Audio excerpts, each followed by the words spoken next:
Siamo in linea telefonica con Mattia Vettorello dall'Islanda. Ciao Mattia. Ciao Radio Conegliano, ciao Mirko. Eccoci qui. Avevamo promesso di collegarci con te e lo stiamo facendo. Raccontaci un po' come sta andando.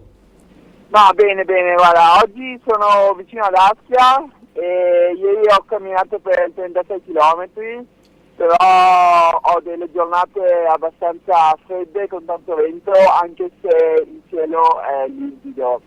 Ci sono dei venti verso i 12-14 metri al secondo, quindi abbastanza potenti, alcune volte vanno su fino a 25. Ho letto sul sito che hai avuto una giornata un po' duretta, perché hai dovuto fermarti addirittura, aspettare che questo vento e questa sabbia calasse per riuscire a rimetterti in moto, è vero?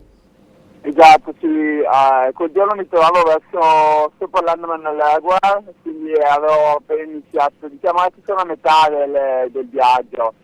All'inizio ero appunto sopra l'Agua e c'era tanto vento e quella zona è molto sabbiosa e desertica e quindi era complicato andare avanti con questo vento che quasi mi faceva volare anche a me.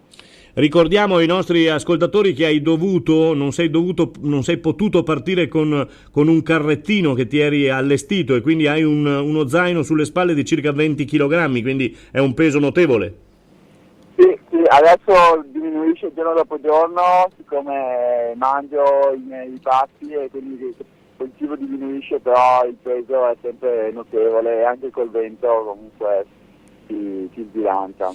Dimmi, te l'aspettavi così? È più dura, meno dura? Come stai vivendo queste giornate? No, me l'aspettavo più dura forse, nel senso non voglio dire che è facile, perché sennò dopo mi diventa troppo difficile, come si suol dire.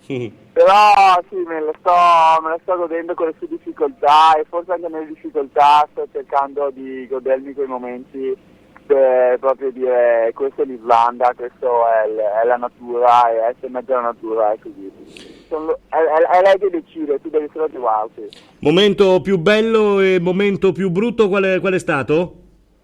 Ma parto dal momento più brutto per poi dire il più bello. Il più brutto è stato 2 giorni fa, quando ho finito la parte nord-est e ero abbastanza giù di morale anche per il freddo, perché ho avuto una notte veramente fredda dove ho dormito un'ora per colpa dell'umidità e del freddo stesso che entravano proprio dritto nelle ossa. Quindi la giornata dopo, che sono arrivato vicino a Mialdur, è stata di relax e un po' giù di morale.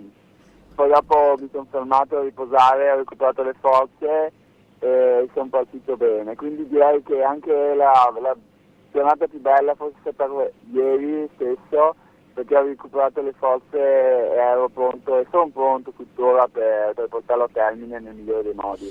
Perfetto Mattia, noi ci risentiremo magari tra un'altra settimana in attesa di buone nuove naturalmente. Ti auguro in bocca al lupo come di consueto. Saluta i coneglianesi, vai! Grazie a tutti, forza Conegliano! Ciao Mattia! Ciao ragazzi.